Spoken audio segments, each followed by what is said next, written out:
প্রিয় ষষ্ঠ শ্রেণীর শিক্ষার্থীরা, শুভেচ্ছা নিও। আজকে আমি তোমাদের বিজ্ঞান বিষয়ের নতুন বই থেকে সপ্তম অধ্যায় এর ৫৯ পৃষ্ঠার সংক্ষিপ্ত উত্তর প্রশ্নের সমাধান করে দেব। প্রথমে তোমাদের বলবো, যারা আমার চ্যানেলটি সাবস্ক্রাইব করো নাই তারা আমার চ্যানেলটি সাবস্ক্রাইব করবে এবং আমার সাথে থাকবে। তাহলে চলো আমরা ক্লাস শুরু করি। বিজ্ঞান সপ্তম অধ্যায় পৃষ্ঠা নং ৫৯, সংক্ষিপ্ত উত্তর প্রশ্ন। ১.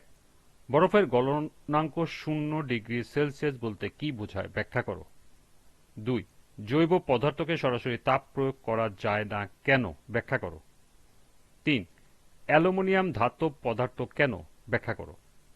তো চলো এখন আমরা এই 3টি প্রশ্নের সমাধান দেখে নিই। প্রথম প্রশ্ন ছিল বরফের গলনাঙ্ক 0°C বলতে কি বোঝায়, ব্যাখ্যা করো।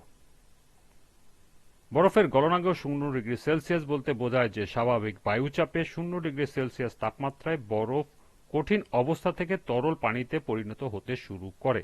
এই তাপমাত্রায় বরফকে তাপ দিলে বরফ ধীরে ধীরে গলতে থাকে এবং পানিতে পরিণত হয়। গলন প্রক্রিয়া চলাকালে তাপমাত্রা 0°C স্থির থাকে যতক্ষণ না সম্পূর্ণ বরফ পানিতে পরিণত হয়, অর্থাৎ 0°C তাপমাত্রায় বরফ ও পানির একসাথে অবস্থান করতে পারে এবং এটি বরফের গলনাঙ্ক নির্দেশ করে। দ্বিতীয় প্রশ্ন ছিল জৈব পদার্থকে সরাসরি তাপ প্রয়োগ করা যায় না কেন, ব্যাখ্যা করো। জৈব পদার্থকে সাধারণত তাপের প্রতি সংবেদনশীল। অধিকাংশ জৈব পদার্থে কার্বনযুক্ত জটিল যৌগ থাকে যা বেশি তাপ পেলে সহজে পুড়ে যায় বা ভেঙে যায়। যদি জৈব পদার্থকে সরাসরি আগুন বা তাপের উপর রাখা হয় তবে পদার্থটি দগ্ধ বা বার্ন হতে পারে। এর রাসায়নিক গঠন নষ্ট হয়ে যেতে পারে এবং কখনো কখনো এটি কালো কার্বনে পরিণত হতে পারে। তাই জৈব পদার্থকে সাধারণত পানি স্নান বা ওয়াটার বাথ বা পরোক্ষভাবে তাপ দিয়ে উত্তপ্ত করা হয় যাতে পদার্থের গঠন নষ্ট না হয়। তৃতীয় এবং শেষ প্রশ্নটি ছিল অ্যালুমিনিয়াম ধাতব পদার্থ কেন, ব্যাখ্যা করো।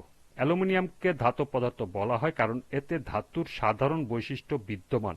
অ্যালুমিনিয়ামের প্রধান ধাতব বৈশিষ্ট্যগুলো হল: ক.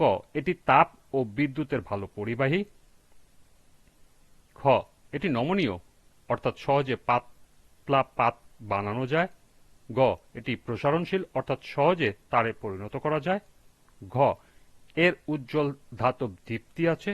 এবং ঙ. এটি তুলনামূলকভাবে মজবুত ও টেকসই। অতএব বলা যায় ধাতুর সব প্রধান বৈশিষ্ট্য থাকার কারণে অ্যালুমিনিয়ামকে ধাতব পদার্থ বলা হয়। এই ছিল সংক্ষিপ্ত উত্তর প্রশ্ন 3টির সমাধান। আজকের ক্লাস এ পর্যন্তই।